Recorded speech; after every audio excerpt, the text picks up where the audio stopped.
Olá, eu sou o pastor Cremilson Meireles e esse é o canal Controversando. Seja muito bem-vindo. Nesta ocasião, nós vamos abordar um assunto que não é tão comum nas igrejas, mas que se reveste de grande importância. Nós vamos falar sobre a adoção de crianças entre os evangélicos. É um assunto delicado porque nem sempre as pessoas querem entrar nessa seara. Afinal de contas, na nossa sociedade há muito preconceito em relação à adoção de crianças. As pessoas têm ideias arcaicas, preconceituosas, do tipo como se a criança adotada ela pudesse trazer consigo, nos seus genes, a possível marginalidade de seus pais, se porventura esses eram marginais. Como nem sempre se sabe a procedência do ventre, né? Não sabe de que ventre veio, então as pessoas especulam que, na maioria das vezes, as crianças que são postas para adoção são crianças oriundas de lares desajustados, onde os pais trilham o caminho da criminalidade.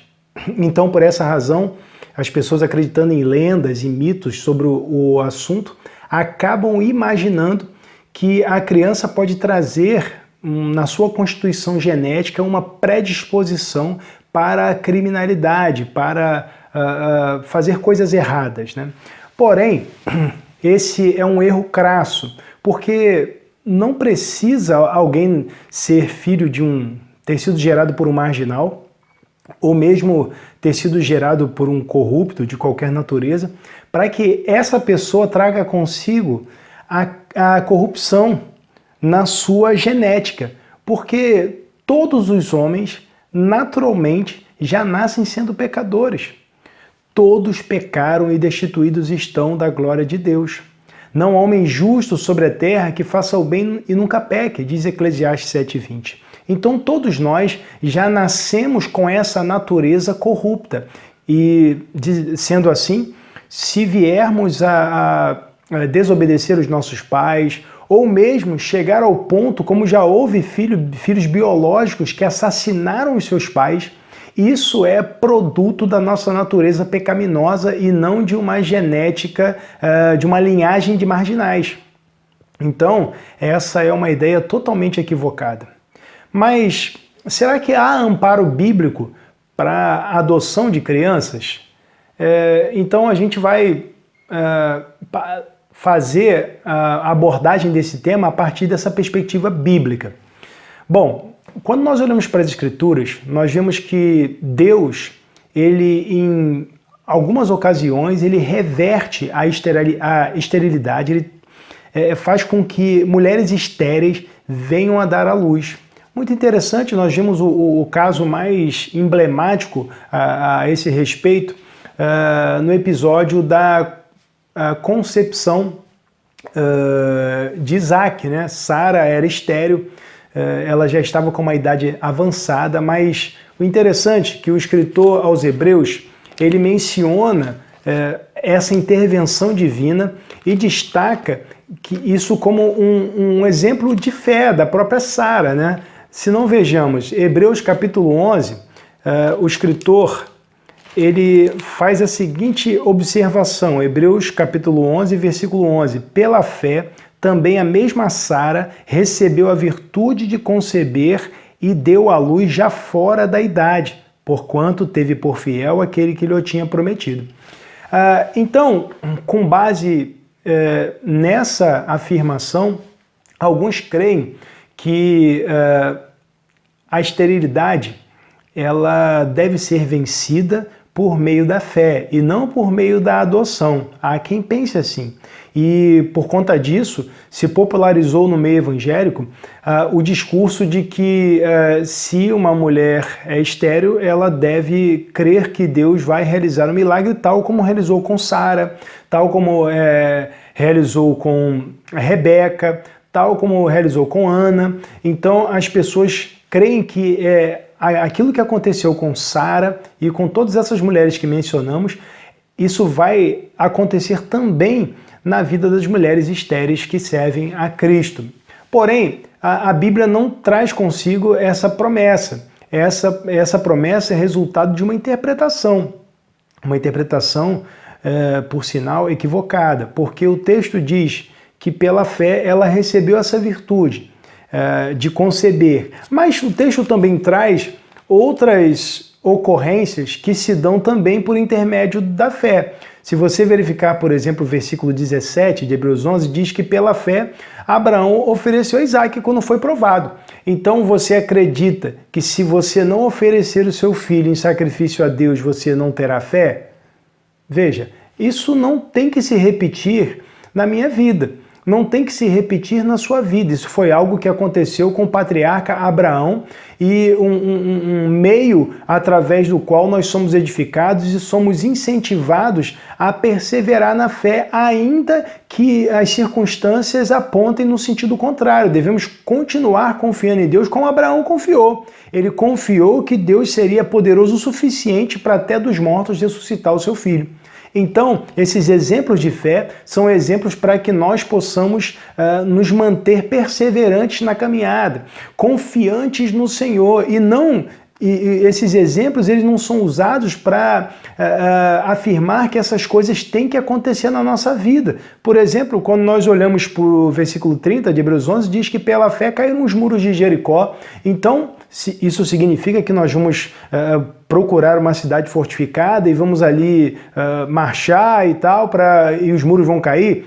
Não, isso aconteceu naquela ocasião, foi o meio que Deus operou naquele momento. Isso não significa que Deus não opere hoje. Eu creio que Deus pode reverter a esterilidade, mas creio também que Deus pode operar por meio da adoção.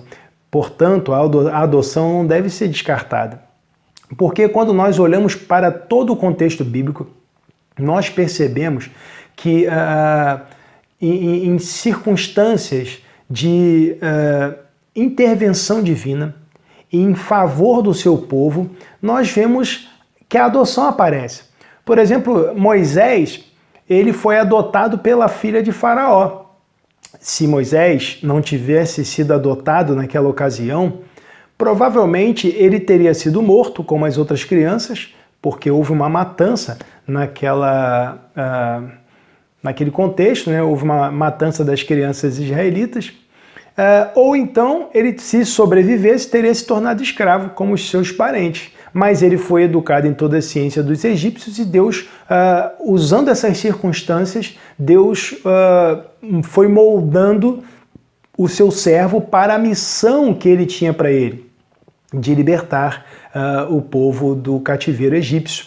E nós vimos em outro momento que o próprio Jesus, a própria encarnação do Verbo, ela está associada à adoção, porque José não era pai biológico de Jesus. Isso é muito interessante, porque o próprio Jesus tinha consciência disso.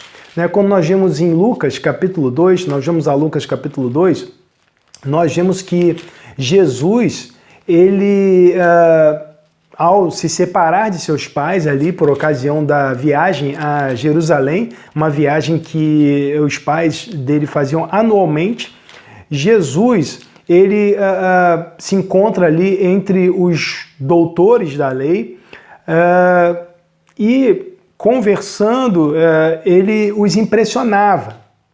Mas quando seus pais o encontraram, o texto diz que Jesus disse: "Por que é que me procuráveis? Não sabeis que me convém tratar dos negócios de meu pai?" Jesus não estava se referindo a José nesse momento. Ele se referia ao Pai Celeste, ele se referia a Deus Pai. Porém, se vocês perceberem, quando nós analisamos o mesmo texto, o texto mostra que José e Maria se consideravam pais de Jesus. No versículo 48 diz assim, de Lucas capítulo 2: "E quando o viram, maravilharam-se e disse-lhe sua mãe: Filho, por que fizeste assim para conosco? Eis que teu pai e eu ansiosos te procurávamos." O próprio evangelista Lucas, ele faz o registro considerando José como pai de Jesus. Veja, quando nós voltamos ao início desse relato, o versículo 41 diz que todos os anos iam seus pais a Jerusalém à festa da Páscoa. E, né, tendo 12 anos e tal, então ele vai no decorrer do texto, o texto relata que ele se separou dos seus pais.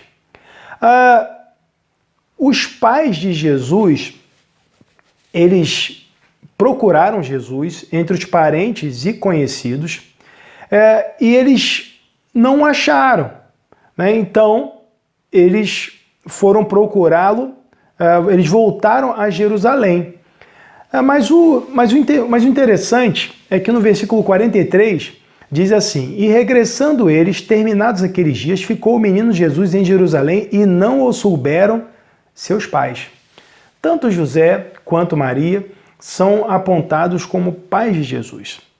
Isso é muito interessante, porque José não era o pai biológico de Jesus, mas ele era o pai terreno, era o pai de fato, era aquele que exercia a paternidade.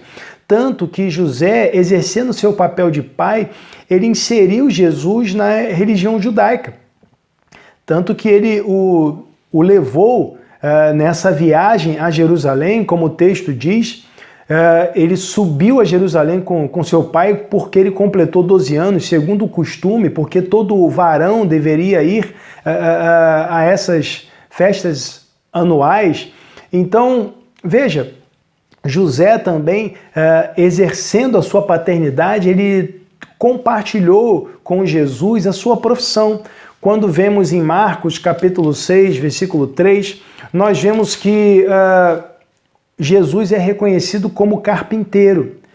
Mas nós sabemos que José também era carpinteiro. Ora, quem transmitiu esse conhecimento da carpintaria a Jesus? Foi seu próprio pai. Os pais faziam isso com seus filhos, eles transmitiam a profissão que ia passando de pai para filho. Ele transmitiu a religião, ele transmitiu a sua profissão, ou seja, José dedicou tempo a Jesus. Ele estava com Jesus, porque ser pai é muito mais do que fornecer material biológico. Ser pai é relacionar-se. A paternidade envolve relacionamento. Tanto que em Deuteronômio, capítulo 6, quando nós vamos a esse texto, nós vemos que uma instrução dada aos pais, após se fazer menção do fundamento da fé, a fé monoteísta, fé em um único Deus, o texto dá a seguinte orientação aos pais. Diz assim, Deuteronômio 6, versículo 6, e estas palavras que hoje te ordeno estarão no teu coração, e as intimarás a teus filhos, e delas falarás assentado em tua casa, e andando pelo caminho, e deitando-te e levantando-te. Veja, o pai deveria estar com o filho em casa assentado. O pai deveria andar com o filho pelo caminho. O pai até mesmo no momento de dormir, ele deveria comunicar as palavras da revelação de Deus ao seu filho. Ou seja, esse é um relato, é uma instrução direta para a manutenção da comunhão entre pai e filho, do relacionamento. Veja como isso é importante. Paternidade tem a ver com relacionamento e não com material biológico. Pai é quem cria, é uma frase bem popular, né? uma expressão popular que é verdadeira. Pai é aquele que cria, aquele que estabelece relacionamento, aquele que apenas forneceu material genético, mas nunca se relacionou, esse não pode ser chamado de pai. Porque o pai é aquele que se relaciona. E o interessante, quando nós olhamos para a nossa relação com Deus, nós percebemos que os mesmos parâmetros, as mesmas bases estão presentes. Porque, veja bem, quando nós lemos João, capítulo 1, nós encontramos o relato da encarnação do Verbo. João, capítulo 1, texto citado, recitado e mencionado também por ocasião da pregação sobre o Evangelho, sobre o recebimento da fé, nós vemos no versículo 12, ou melhor, a partir do versículo 11, diz assim: veio para o que era seu, e os seus não o receberam. Quem veio? Jesus. Veio para o que era seu, os seus não receberam. Mas a todos quantos o receberam, deu-lhes o poder de serem feitos filhos de Deus, aos que creem no seu nome. Veja, de acordo com o texto bíblico, somente quem crê em Jesus Cristo pode ser filho de Deus. Quem não crê, não é filho de Deus. Então, quem não crê está em que condição? Na condição de criatura. Foi criado por Deus. Deus forneceu o material biológico, mas esse indivíduo não está num relacionamento especial com Deus. Não está vivenciando a filiação divina. Não está sendo alvo do cuidado paterno de Deus. E se não há relacionamento, então não há filiação. Se não há relacionamento, não há essa paternidade que envolve algo muito mais do que a concessão de material biológico. Deus é o criador de todos e de tudo. Porém, filho é só aquele que está em relacionamento especial com ele por meio de Jesus Cristo. Logo, tomando essas bases e abraçando o princípio bíblico da adoção que nós encontramos em Romanos capítulo 8, que diz, Romanos capítulo 8, quando nós encontramos no versículo número 14, diz assim: porque todos os que são guiados pelo Espírito de Deus, esses são filhos de Deus. Porque não recebestes o espírito de escravidão para outra vez estardes em temor, mas recebestes o espírito de adoção de filhos, pelo qual clamamos, Abba Pai. O mesmo Espírito testifica com o nosso espírito que somos filhos de Deus. Para ser filho, é necessário estar num relacionamento com Deus. Veja, tem que ser a habitação do Espírito Santo de Deus. Tem que ter intimidade, tem que estar nessa relação especial com Deus. Para ser filho de verdade, não basta apenas, ou melhor, para ser pai de verdade, não basta apenas conceder o material biológico. É necessário que haja relacionamento. E Deus buscou esse relacionamento conosco. Deus é o Pai dos pais. É o Pai por excelência, porque Ele não abriu mão do relacionamento, mas ao contrário, ainda que o homem tenha aberto mão desse relacionamento, Deus foi ao encontro do homem a fim de restaurar a comunhão. Então Deus é o Pai por excelência. Pai é quem cria, quem cuida, quem se relaciona. Portanto, os preconceitos relativos à adoção devem ser jogados por terra. Aquelas ideias que acabam aparecendo, até mesmo na igreja, né, de que se você adotar, você vai criar filho de outro, se você que você vai estar criando, estou criando, mas não é meu. Como assim? Se você está criando, você é o pai, você é a mãe, é o seu filho. Mas há pessoas que dizem, olha, mas eu não vou conseguir amar se não sair do meu ventre. Como assim? Se você é cristão, você tem que ser capaz de amar, porque o próprio Espírito de Deus gera isso no seu coração. E você tem o amor como mandamento. Então como você vai negar isso a uma criança? Não é possível fazer isso. Então é importante que abandonemos esses preconceitos e passemos a considerar a adoção, porque a adoção é um ato de graça, assim como Deus fez conosco. É um ato gracioso. A criança ela não é adotada porque ela merece, mas simplesmente porque ela não tem mérito algum, simplesmente porque ela precisa. Ela está ali necessitada, sem quem a ampare. E você, por graça, você não precisa, você não tem obrigação, mas você estende a mão.